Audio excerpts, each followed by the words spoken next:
This is how I have a bright idea. Anyway, today we are going to show you how to adjust the trim pot in a variable speed fan, since I've recently figured out how to do this. But we're doing this in a little bit of an interesting way, because normally you would adjust the trim pot on a variable speed fan to slow it down. In this case, we don't need to do that because, as you'll see when I turn it down here, actually I'll bring the camera up close and personal. So right now it's set all the way to its lowest setting. And you'll notice that we have no speed.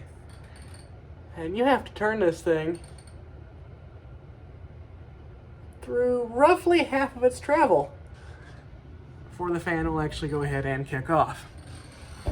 Well, I want it to be like that one, where it comes on no matter what, although we've already adjusted that trim pot downward because that one needed to move down quite a bit. So now we're going to adjust it up on this fan. So I'm going to go ahead and show you how to do that. So first things first, we have to do a little bit of disassembly. We're going to take the light kit apart, which means I need some task lighting here.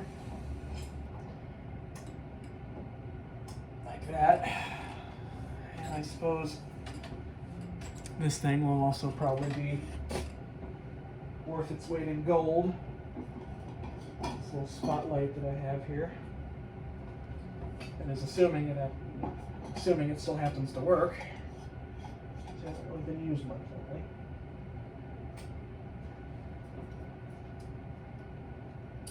Oh yeah, that's gonna be great.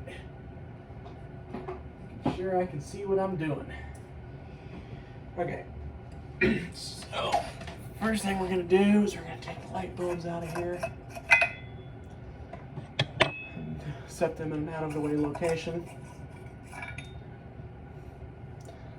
These are kind of hot. I should probably let them cool, but where's the fun in that? If I drop it and break one, then I'll have to go on a mad hunt for more. So I don't know if you guys know this or not, but these iridescent bulbs that I like to use in ceiling fans where there's more than one light bulb get to be a real pain in the butt to find, if you can find them at all. Anytime I go to a small town hardware store, I always check the rack and see if they have them. And if they do, I buy every box they have because I use them for everything, and they're not getting any easier to find, unfortunately. Right now, usually I have a stockpile. Right now I have no stockpile. In fact, as you can clearly see, I'm actually short one. I need to replace that, but anyway.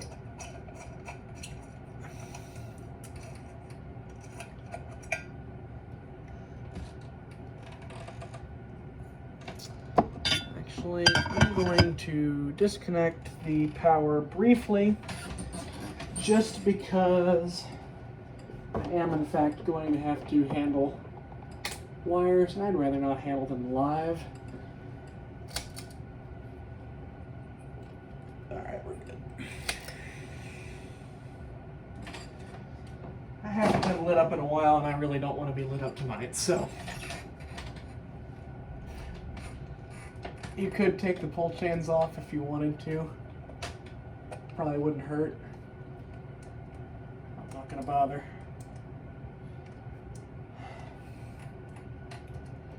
Screws are a little longer than I remember them being. Of course, it's been a while since I've had this one apart. I do think the ones in the other fan were shorter.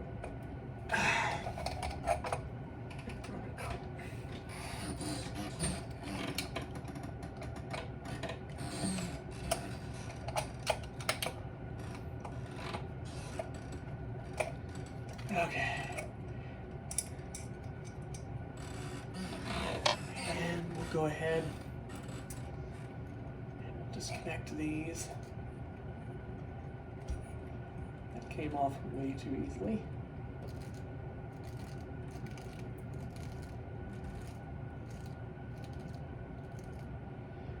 Of course, Lord knows these wire nuts are not exactly the world's fanciest, because even though they are Casablanca wire nuts, they are basically 40 years old at this point. There we go. Now, the trick is that you need to have the fan running in order to do this. So, I'm going to go over here, I'm going to cut the switch back on now that those light kit wires are capped.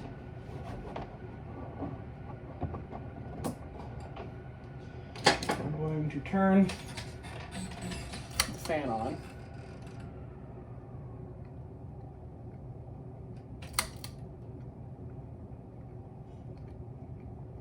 Okay, I said, apparently that's going to happen. Maybe I didn't get the, probably didn't get the switch on right. Yeah. There. I'll turn it down to its lowest position on the variable speed knob. Now, you need something, well, I'll go ahead and pull this up so you can see. There is, I don't know if you'll be able to see it, there's a little thing in there you have to turn. And you're going to need something very, very thin in order to do that. A jeweler's screwdriver would be recommended. But the one I have is just a little bit too big for that, so we're going to have to improvise. Probably, we used a paring knife for this other fan, but I don't feel like going downstairs to get the paring knife. I should have just left it up here, but didn't. Which is kind of my own brick patio now, isn't it? That has potential. Definitely has potential. If I can actually get it off of here, I could probably get away with using this.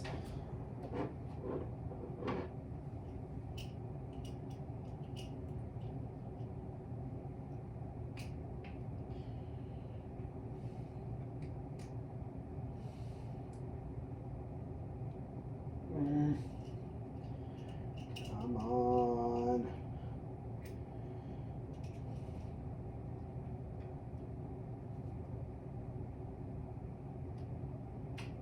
There we go. Bet you we can use this. Although I have a feeling the knife is going to be better. Yeah, I'm going to go get the knife. That would definitely be better for this.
Okay, here I am back again with everybody's favorite, a sharp stabby thing.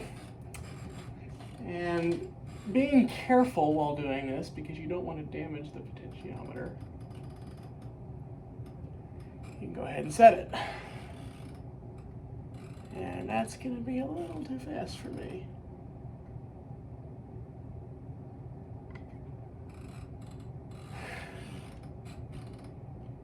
Be a lot of it too fast. Let's see what that gives us.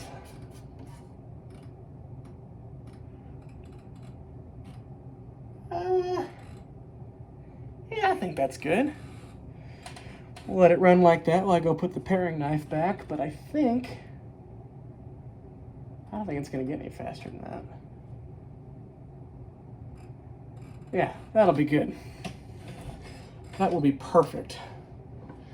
I'm going to go put the paring knife back and we'll see if it's picked up any speed, but I think that will be good.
Yeah, I think that's good. It's slow enough for me. So we'll go ahead and turn it off again. And we'll get the light kit back up there. Now, you're not really supposed to use a paring knife for this, in case you hadn't noticed. This is really a tiny little screwdriver kind of job, but I don't happen to have a screwdriver quite that tiny. I used a paring knife because it worked. That's what I had. Sure, I'm not gonna, yeah, I'm good. And of course, I should be in the power's off, but you know, it doesn't always mean much.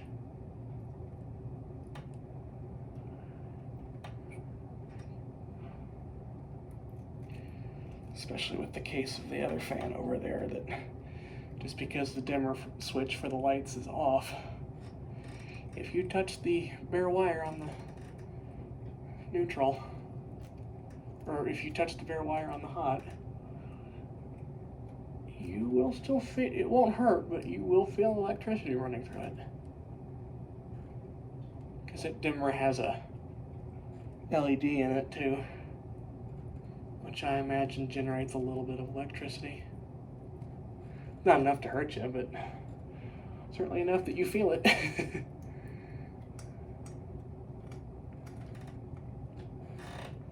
Just now I gotta get this stupid switch back up in there where it belongs. There we go. And put these wires up in here. Oops. Oh, the air conditioning says hi. Awesome. It is hot in here. Ah, you fiddly thing. It's really it's kind of a two-man job to put this back together on the ceiling. Probably would have been easier if I'd taken it down, but at least it would have been easier to put back together if I had taken it down. It would have been easier to put back together on the floor. For sure. But I didn't, so again, it's kind of my own brick patio. I've only got myself to blame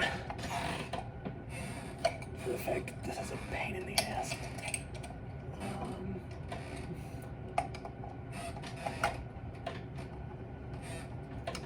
There's their wire poking out there. We can't have that.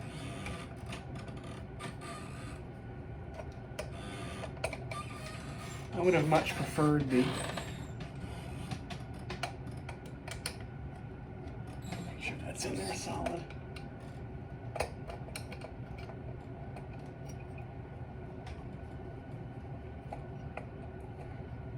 There we go.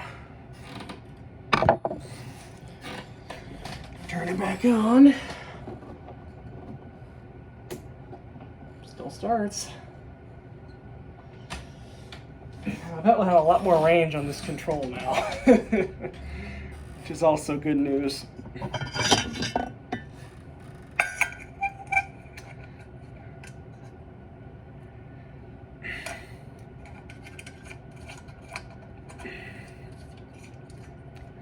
see what the midpoint does. Oh yeah, that's much better than it was. I can already tell you. It's a lot better than it was. Still kind of fast even at the midpoint, but I temper that by saying this is a small fan. So that's not going to help. Small fans tend to run pretty fast, although no small fan that I've had has run quite as fast as my 1982 SMC Laguna does. That thing screams, both in terms of wind and in speed. It is loud and it is fast.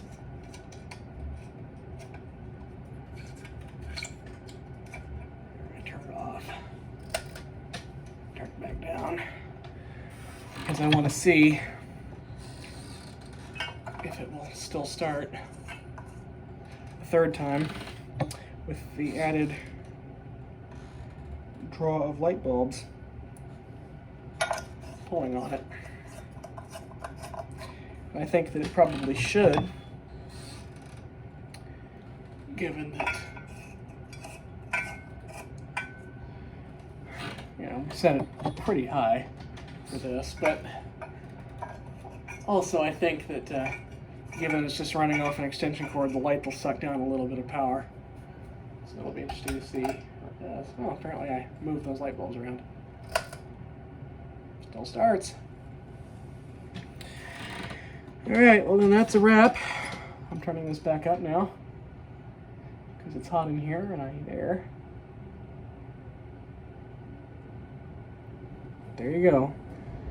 There is adjusting a trim pot on a variable speed ceiling fan.